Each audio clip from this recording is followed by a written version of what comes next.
l'invité de la matinale. KTO Radio. Dans un rapport publié mardi, l'Observatoire des inégalités fait état des disparités entre les Français et l'évolution de ces inégalités. Alors comment se porte la fraternité en France? Analyse ce matin avec la directrice des études de l'Observatoire, Anne Brunner. Bonjour. Bonjour. Merci d'être avec nous sur KTO Radio. Ce qui ressort nettement de ce rapport, dites-moi si je me trompe, mais c'est que la fracture sociale empire en France.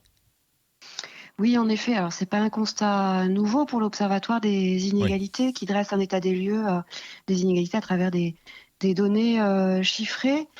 Mais à nouveau, notamment si je pense aux revenus, nous constatons, si on prend un petit peu de recul, depuis 20 ans, une augmentation des indicateurs qui repèrent les inégalités de niveau de vie après impôts et prestations sociales, tirées notamment par l'envolée des plus riches.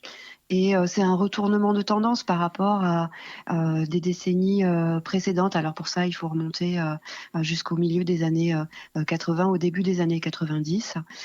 Et toutes les décennies qui ont précédé et pour lesquelles on a des données, période pendant laquelle la France s'enrichissait et réussissait à réduire les inégalités dans le même mouvement. Aujourd'hui, ce n'est plus le cas. Le niveau des classes moyennes a largement ralenti. Il ne recule pas du tout. Il continue de progresser, mais très lentement. Et du côté des plus modestes, en revanche, la pauvreté augmente, puisque les personnes qui vivent sous le seuil de pauvreté que nous fixons aux alentours de 2 000 €, la moitié du niveau de vie médian, était 6%, 6,5% de la population il y a 20 ans, et elle représente aujourd'hui 8,1%, ce qui veut dire que ce taux a augmenté de 1,5 point. Vous voyez qu'à la fois les inégalités de revenus, les écarts augmentent, et en plus, pour ceux qui vivent sous le seuil de pauvreté, eh bien leur nombre augmente également. Donc ça fait une vingtaine d'années que ces inégalités se creusent en France. Ça fait un peu plus. Là, si je parle de 20 ans, c'est parce qu'on aime bien prendre un petit peu de recul, ne pas commenter juste la dernière année ou les 2 dernières années, même si nos données s'arrêtent en 2022. Ce sont des données de l'INSEE, et qu'il se trouve que 2021, 2022 étaient les plus hautes pratiquement selon certains indicateurs d'inégalité de revenus. Donc effectivement, elles ont aussi marqué des pics ces dernières années. Quel est le premier facteur de reproduction de ces inégalités ? Eh bien, je dirais principalement que c'est à l'école que beaucoup de choses se jouent. Oui, non pas que l'école amplifie les inégalités comme on l'entend parfois, mais qu'elle ne parvient pas, ou qu'elle ne fait peut-être pas tout ce qu'elle peut par moment pour empêcher la reproduction d'un capital, d'un patrimoine qui n'est pas seulement monétaire, même si j'aurais aussi pu vous répondre sur la transmission d'un patrimoine monétaire, mais je pense là au patrimoine culturel, à ce qu'on se transmet de parents à enfants en termes de connaissances des codes de l'école, de capacité à y réussir, à répondre aux attentes, et puis à connaître aussi les astuces pour obtenir les bonnes orientations, faire les études qui vont amener à des positions très différenciées. Aujourd'hui, l'école, année après année, dans les études PISA, par exemple, qui sont menées par l'OCDE dans des comparaisons internationales, on sait, c'est un constat bien établi, que la France est un des pays où les inégalités sociales sont les plus marquées à l'école, où les écarts de résultats scolaires entre les enfants des milieux les plus défavorisés et les plus favorisés vont avoir le plus d'effets, vont être les plus grands par rapport aux autres pays.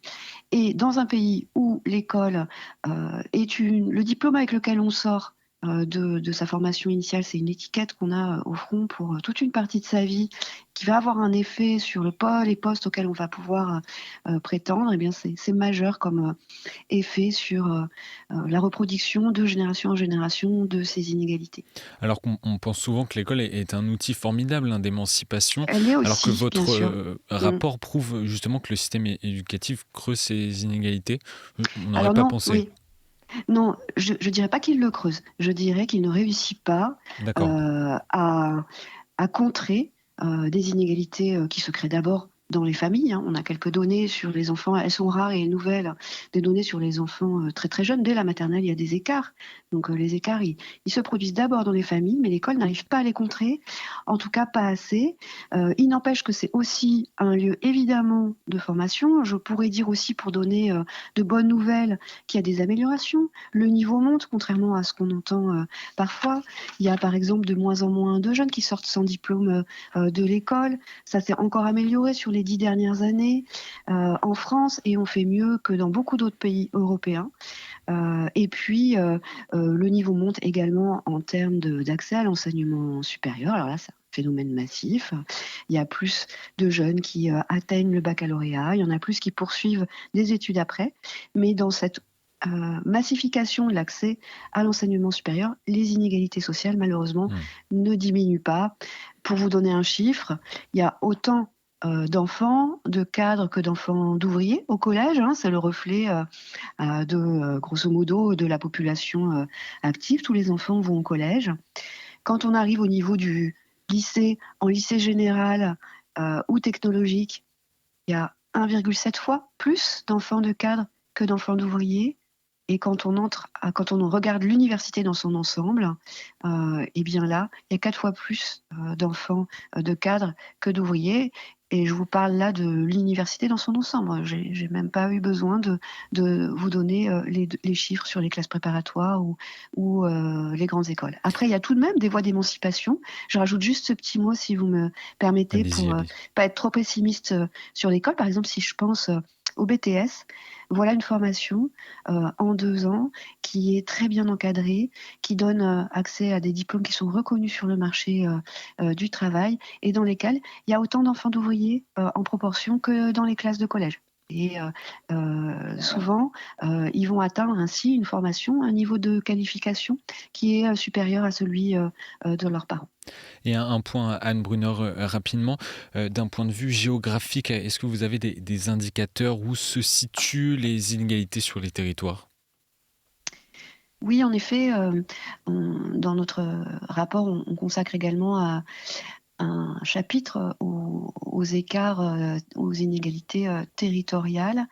Et là, en matière de revenus, c'est clairement l'Île-de-France qui est en tête de nos indicateurs d'inégalité, parce que c'est là qu'on trouve notamment les plus hauts revenus. Donc l'Île-de-France, on va y trouver des écarts qui sont creusés par les plus riches. On y trouve une grande partie de cadres, de hauts fonctionnaires, de personnes qui ont des rémunérations élevées, mais aussi beaucoup de personnes modestes. Donc c'est la région la plus inégalitaire, je pourrais aussi dire la plus mixte, hein. C'est 2 points de vue sur le même phénomène en matière d'inégalité territoriale. Et puis juste derrière, en revanche, là ce sont les régions d'outre-mer qui arrivent. Alors on n'a pas les données pour toutes les régions d'outre-mer dans les mêmes qui soient comparables avec les données dont je vous parle par région, mais La Réunion, la Martinique arrivent juste derrière dans notre classement des régions les plus inégalitaires. Et cette fois, c'est par le bas qu'elles décrochent, parce qu'on y trouve des riches qui sont à peu près aussi riches que dans le reste de la France métropolitaine, mais des pauvres qui sont beaucoup plus pauvres. Anne Brunner, qu'est-ce que dit de façon plus globale, qu'est-ce que dit ce rapport, selon vous, sur l'état de la fraternité aujourd'hui?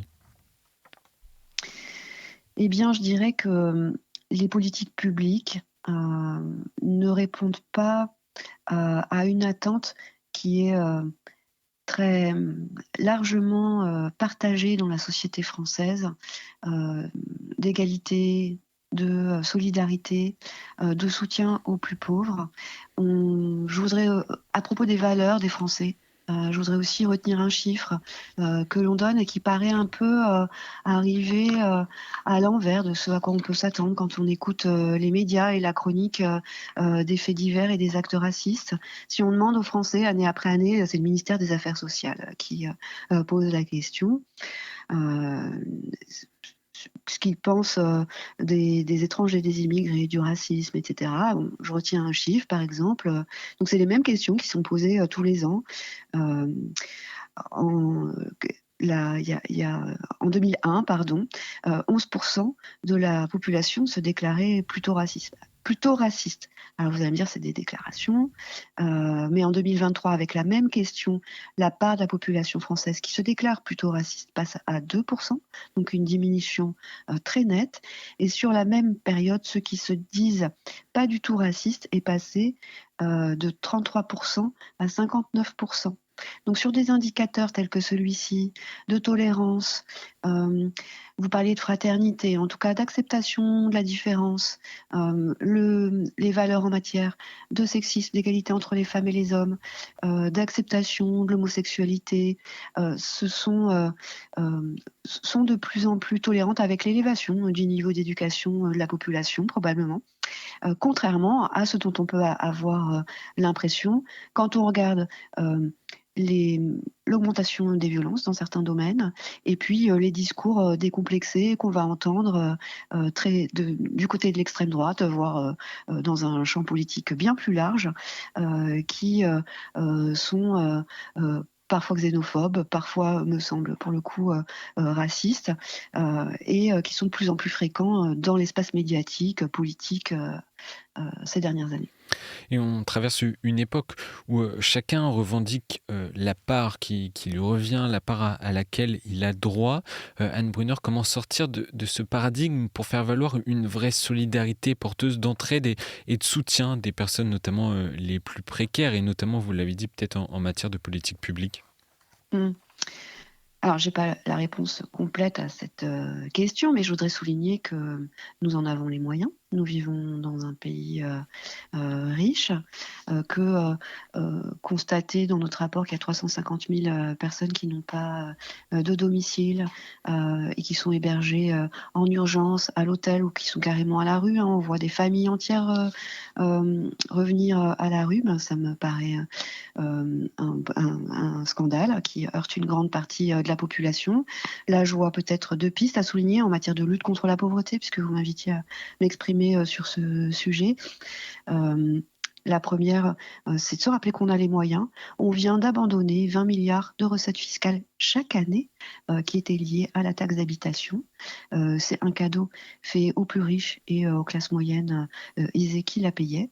Et c'est l'équivalent, pour vous donner un ordre de grandeur de 3 fois le montant qu'on a calculé qu'il faudrait pour ouvrir le minimum social à tous, le RSA à tout le monde et le relever au niveau du seuil de pauvreté. C'est-à-dire finalement prendre le président Macron qui il y a quelques années déclarait qu'il fallait éradiquer la grande pauvreté au mot et soutenir les revenus de tous ceux qui sont en dessous du seuil de pauvreté à ce niveau. Vous voyez, on a les moyens. L'autre élément aussi, c'est que je pense qu'il faudrait évidemment permettre à des personnes qui aujourd'hui n'ont pas le droit de travailler en France de pouvoir le faire pour éviter qu'elles se retrouvent à la rue.